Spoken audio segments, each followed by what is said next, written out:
इस बात की खुशी मनाएं कि विदाई दे रहे हैं, या फिर दुख मनाएं कि आप लोग यहाँ से जा रहे हैं। दोनों चीजें एक साथ हैं।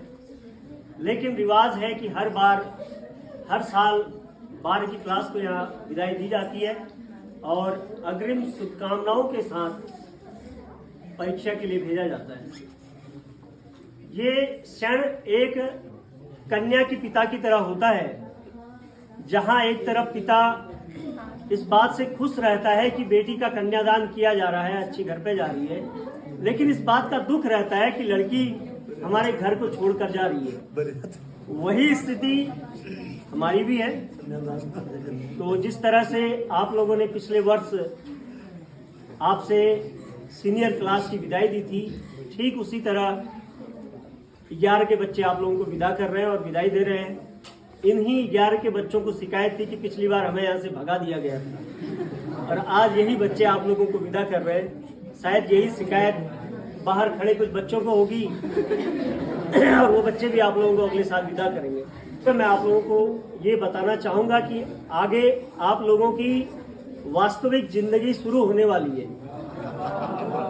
क्योंकि 12 की कक्षा के बाद बच्चा कॉलेज में प्रवेश करता है। वहां पर उसे अपनी असली जिंदगी से रूबरू होने का टाइम मिलता है। इसलिए अब मैं आपसे एक वाक्य कह रहा हूं कि अंधेरे कमरे और बंद दरवाजों के बाहर सड़कों पर, अंधेरे कमरों और बंद दरवाजों के बाहर सड़कों पर युद्ध और जुलूस में तुम्हारे होने के दिन आ गए। अपने जीवन के लिए संघर्ष करने के दिन तुम्हारे आने वाले हैं। तो अभी आप इन 2-4 सालों को जितनी मेहनत करके बिताएंगे, आप अगले 50, 60 या 100 साल उतनी ही आसानी से जिएंगे या आराम तलब जिएंगे। लेकिन ये 2-4 साल आप गवा देंगे तो आपकी जिंदगी आने वाली बर्बाद हो जाएगी। तो मैं आप लोगों से यही उम्मीद करूंगा कि आप उत्तरोत्तर प्रगति करते रहें, आप अपने माँ बाप का नाम रोशन करें, अपने विद्यालय का, अपने गांव का, और सबसे पहले अपना नाम रोशन करें। साल भर का मूल्यांकन 3 घंटे में कर पाना बहुत ही मुश्किल कार्य है, लेकिन हमारे देश की परंपरा है कि इस मूल्यांकन से आपको गुजरना ही पड़ेगा। आपको 3 घंटे में पूरे साल का ब्यौरा देना पड़ेगा, चाहे आप दे पाए या न दे पाए, इसके लिए आपको क्लियर होना ही पड़ेगा। आपने साल भर जितना पढ़ा है 3 घंटे में आपको लिख के दिखाना है और एग्जामिनर को संतुष्ट करना है कि हाँ मैं लिख सकता हूँ, तब जाके आपके नंबर आएंगे। तो उन 3 घंटों में 1 साल का ब्यौरा देना मुश्किल कार्य है, लेकिन नामुमकिन कुछ भी नहीं है। क्योंकि किसी शायर ने कहा है, या कौन कहता है आसमान में सुराग नहीं होता, बस एक पत्थर तो तबीयत से उछालो यार। आपके उस पत्थर में ताकत होनी चाहिए, आपके जज्बातों में, बुलंदियों में ताकत होनी चाहिए। आप निश्चित तौर पर अपनी सफलता को पा सकेंगे। इन्हीं उम्मीदों के साथ कि आप मेहनत करेंगे, आप अपने माँ बाप का नाम रोशन करेंगे। तो आप लोग अगर सक्सेस हो जाते हो तो मैं ये मानूंगा कि मेरे बैंक में इस साल की प्रीमियम जो है जमा हो चुकी है। लेकिन आप सक्सेस नहीं होंगे तो वो जमा पूंजी नहीं हो पाएगी। मेरी जो जमा पूंजी है वो आप लोगों की है। आप लोग अगर सक्सेस होते हैं तो मैं समझता हूं कि मेरी सफलता मेहनत रंग ला दी है। आप लोगों ने मुझे बहुत प्यार दिया है, बहुत इज्जत दी है, इसके लिए मैं सभी को धन्यवाद कहूंगा। लेकिन एक बात जरूर कहूंगा कि बेटा, आपकी जिंदगी एक पत्थर की तरह है।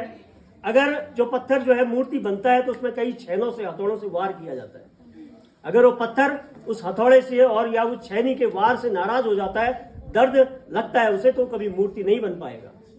अगर हमारी डांट, आप लोगों को बिल्कुल बेशक डांट मार हमारी बुरी लगी होगी, लेकिन आप उस डांट या मार से नाराज होंगे तो आप सफल नहीं हो पाएंगे। आपकी सफलता के लिए, आपके आगे बढ़ने के लिए वो डांट जरूरी थी जो आपको यहाँ पे दी गई। और ऐसा न समझिए कि हमें कभी हम बच गए थे या कुछ हो गया था। अगर कहीं पे आप बच रहे हैं, डांट नहीं मिल रही, तो वो ये था कि हम उस चीज को इग्नोर कर रहे थे क्योंकि छोटे बच्चे हैं। शरारत करना आपका जन्मसिद्ध अधिकार था, करते रहे। कुछ शरारतें आपने की, कुछ डांट फटकार हमने दी, तो साल भर बहुत बढ़िया आपका यहाँ पे बीता आप लोगों के साथ। सभी विद्यालय के छोटे बच्चों ने आप लोगों से कई चीजें सीखी होंगी। अगर आप चाहेंगे तो बच्चों का भी आप अपने विचारों को साझा कर सकते हैं। एक छोटा सा बच्चा लगभग 12-11 साल का इस विद्यालय में आता है, जिसको ठीक से कपड़े पहनने नहीं आते हैं, ठीक से व्यवहार पता नहीं है। वो विद्यालय में आता है, एडमिशन लेता है, केवल अपने भाई बहनों से यही पूछता है कि इस विद्यालय में सबसे ज़्यादा मारने वाले टीचर कौन है, सबसे अच्छी तरह प्यार से बोलने वाले टीचर कौन है, और उसी की दुनिया वही है। भैया दादा दीदी ने जो कहा उसी को मानता चला गया। जो सर बहुत अच्छे हैं, प्यार से बात करते हैं, उनके साथ ज़्यादा बात की।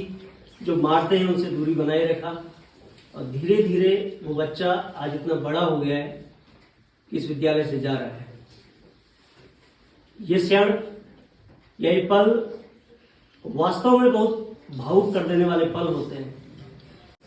संकुचित ज्ञान में हम लोगों को तुम्हें किताबी ज्ञान दिया, लेकिन विस्तृत ज्ञान में तुम्हें हमने समाज में कैसे जिया जाता है, समाज से संघर्ष कैसे करना है, पढ़ाई के बाद भी कुछ चीज़ें ऐसी हैं जिनको करनी है तो वो करनी कैसे है, इन सब चीज़ों का ज्ञान देकर आज हमने तुम्हें इस लायक साबित किया है कि आज आप लोग अपने समाज में या जिन परिस्थितियों में जाने वाले हैं वहाँ पर सीना तान के जाएंगे और सभी मुसीबतों का सामना कर पाएंगे।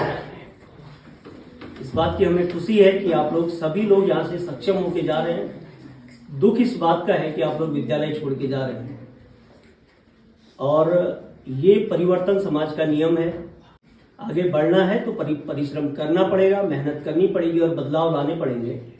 और ये विदाई शायद आप लोगों को इससे पहले भी किसी विद्यालय में विदाई हुई हो, लेकिन स्कूली शिक्षा की ये अंतिम विदाई है, क्योंकि ये विद्या स्कूल जो है आपके स्कूली शिक्षा का अंतिम स्कूल है।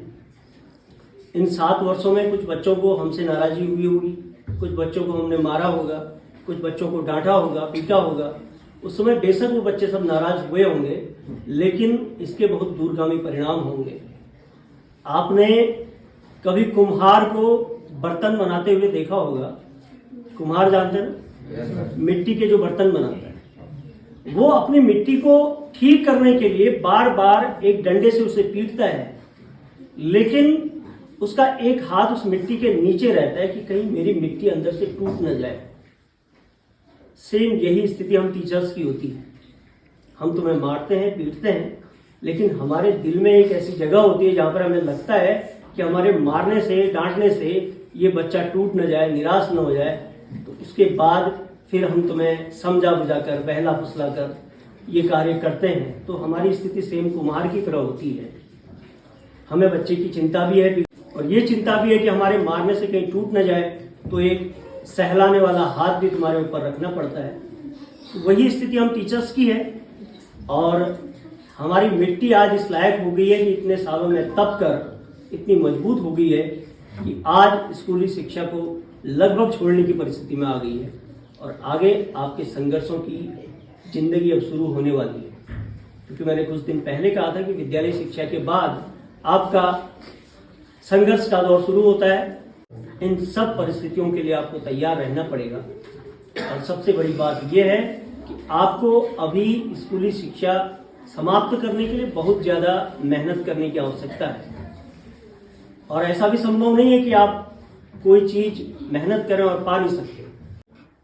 सबसे पहले आप अच्छा कार्य करते हैं तो आपके माँ बाप का, आपके परिवार का नाम आता है, और उसके बाद गांव का, विद्यालय का, गुरुजनों का नाम आता है। मेरा मानना तो ये है कि आपकी जो पहचान आपके माँ बाप से है, अब आप इतनी मेहनत करो कि आपके माँ बाप की पहचान आपसे बने। आप बहुत बड़े काम करेंगे तो आपके पापा को जहाँ तक कोई नहीं जानता होगा, आपके नाम से जानेंगे कि हाँ ये लड़का जो है डॉक्टर है और ये इसके पापा हैं। तो वो बहुत गर्व की बात होती है आपके लिए, या आपके माँ बाप के लिए, या आपके गुरुजनों के लिए। पूरे भारत में शिक्षक का पद एक ऐसा पद है जो निस्वार्थ भाव से सेवा करता है। आप लोग स्कूल पास करके चले जाएंगे, 12 पास करके चले जाएंगे, एक बहुत बड़ा अधिकारी बनना, एक बहुत बड़ी नौकरी ले लेना बहुत बड़ा अचीवमेंट नहीं है, बहुत बड़ी उपलब्धि नहीं है, बल्कि सबसे बड़ी उपलब्धि है एक बहुत अच्छा इंसान बनना। आप यहाँ पर से जाके बहुत अच्छे इंसान बनने की कोशिश कीजिए, ताकि हम भी गर्व से कह सकें कि हाँ ये हमारा पढ़ाया हुआ बच्चा है। अगर बच्चा शैतानी नहीं करेगा तो हम शैतानी चाह कर भी नहीं कर पाएंगे। तो शैतानी करना आपका अधिकार था, आपने किया, आपने बहुत अच्छा यहाँ पर विद्यालय में हर कार्य में हमारा सहयोग दिया, चाहे कोई कल्चरल प्रोग्राम हो या अनुशासन के बात हो। मैं आप लोगों से इतनी उम्मीद करता हूँ कि इस विद्यालय में जितना जो संस्कार, जो नियम, जो शिक्षा आपको दी गई है उसका अनुसरण आप अपने जीवन के हर क्षण में करेंगे।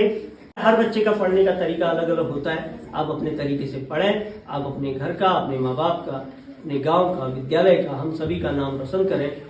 असफलता ही सफलता की कुंजी है। सफलता की एक सीढ़ी असफलता होती है, तो उससे सफल असफल जो भी है वो प्रयास करेगा तो वो बच्चा सफल भी होगा, असफल भी होगा। लेकिन आपको अपनी ओर से पूरी मेहनत करनी है, लगन से पढ़ाई की तैयारी करनी है और जुट जाना है बोर्ड परीक्षा की तैयारी में। तो मैं बहुत ज़्यादा न कहकर यहीं पर अपनी वाणी को विराम दूंगा। आप सभी बच्चों को बोर्ड परीक्षा और आपके अग्रिम भविष्य के लिए बहुत बहुत शुभकामनाएं। मैं उम्मीद करता हूं कि आपका भविष्य बहुत ही अच्छा हो और आप कभी मिले तो बहुत ही खुशी से, सौहार्द से मिले कि हाँ सर मैं यहाँ पर हूँ, मैं ये कर रहा हूँ। और आने वाली ये जो विदाई होता है वो हमसे आप अलग नहीं हो रहे हैं, बल्कि यहाँ पर जो टीचर्स हैं इनको छोड़कर आप नए टीचर्स की शरण में जा रहे हैं। जो यहाँ पर हमारे सानिध्य में थे अब नए टीचर्स के सानिध्य में जाएंगे, उनसे कुछ नई चीजें सीखेंगे। तो इस तरह आपकी जिंदगी चलती रहेगी। एक दिन हम भी आप ही की तरह ऐसे ही बैठे हुआ करते थे, आज यहाँ पर बैठे हैं। तो उम्मीद करता हूँ कि आप लोग भी इसी तरह सक्सेस करते रहे। और यहाँ पर 11 के छात्र छात्राओं का मेरा सभी बच्चों को धन्यवाद है कि आप लोगों ने बहुत ही अच्छी व्यवस्था यहाँ पर 12 के बच्चों की विदाई के लिए कर रही है। चलता रहेगा, विद्यालय समाप्त नहीं होगा। जब तक बच्चे होंगे विद्यालय चलता रहेगा। लेकिन भले नई क्लास आ जाए लेकिन आप सा कोई नहीं आएगा, इतना जरूर कहूँगा। सभी बच्चों का धन्यवाद। Best of luck.